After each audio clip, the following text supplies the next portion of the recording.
Olá, bem-vindo a Salmos para uma quarentena, nosso tempo devocional no livro de Salmos durante esta fase de pandemia em que nós estamos a meditar nos Salmos, procurando conhecê-los um bocadinho melhor e vê-los dentro da nossa realidade. O Salmo de hoje é um dos mais pequeninos da Bíblia, o Salmo 133. Ele tem apenas 3 versículos, mas não deixa de ser um salmo muito querido, muito amado, apesar de ser tão pequenino. É um salmo dedicado à exaltação da união daqueles que pertencem ao povo de Deus. O Salmo 133 é atribuído a Davi. Não temos qualquer ideia de qual seria o período eventual da vida de Davi, mas cai dentro da categoria de salmos de peregrinação ou salmos de romagem. E diz assim: ó quão bom e quão suave é que vivam unidos os irmãos. É como o óleo precioso sobre a cabeça, o qual desce para a barba de Arão, desce para a gola das suas vestes. É como o orvalho do Hermon, que desce sobre os montes de Sião. Ali ordena o Senhor a sua bênção e a vida para sempre. Salmo pequenino, um salmo que começa por fazer uma grande declaração e depois dá-nos 2 ilustrações para explicar a importância ou o valor daquilo que é descrito pelo salmista como tão precioso, tão valioso, tão agradável, a união. É possível que possamos pensar aqui na união no sentido da família, não é? Ele fala aqui viverem unidos os irmãos.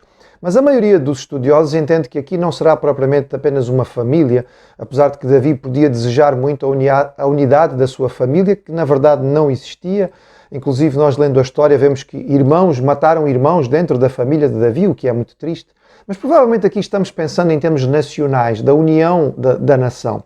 Se este salmo é de Davi, estaria aqui expressa o desejo de Davi de ver as tribos unidas. Certamente ainda no tempo de Davi havia muitas rivalidades e ele percebia isto.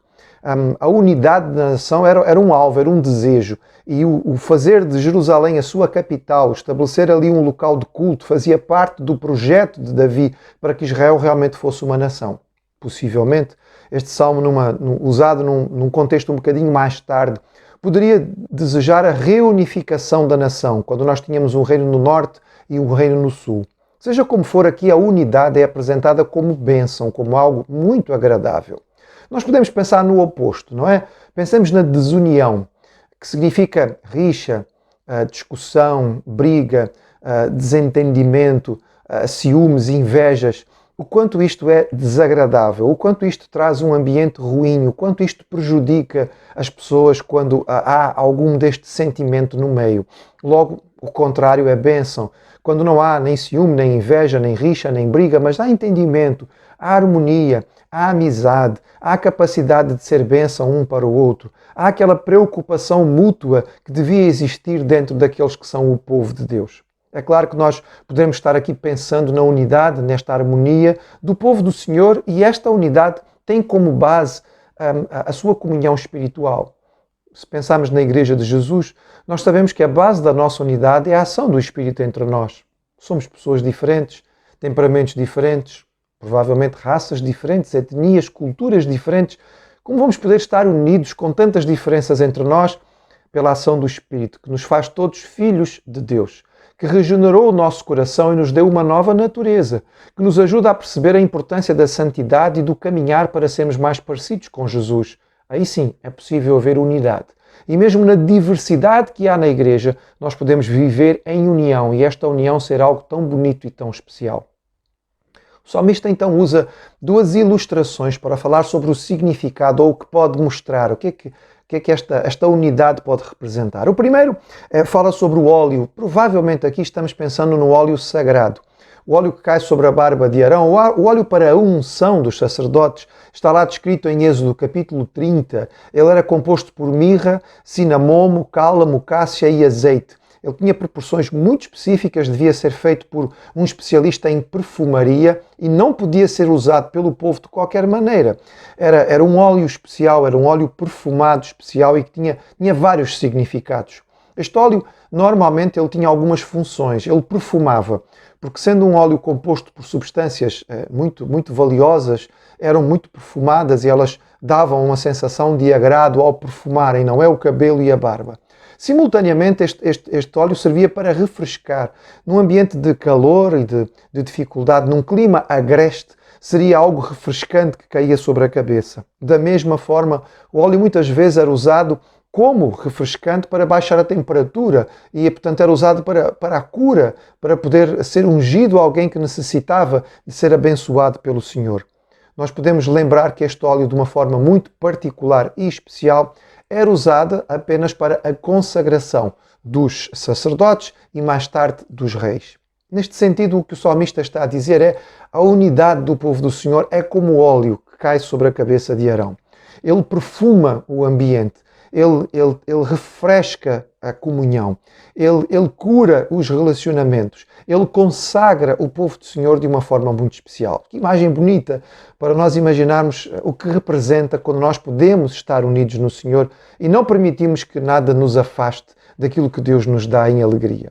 A segunda imagem fala sobre o Monte Hermon. A segunda ilustração, a grande montanha, o Monte Hermon, vai a 2.800 metros de altura e com as suas neves representava a principal fonte de água do Rio Jordão.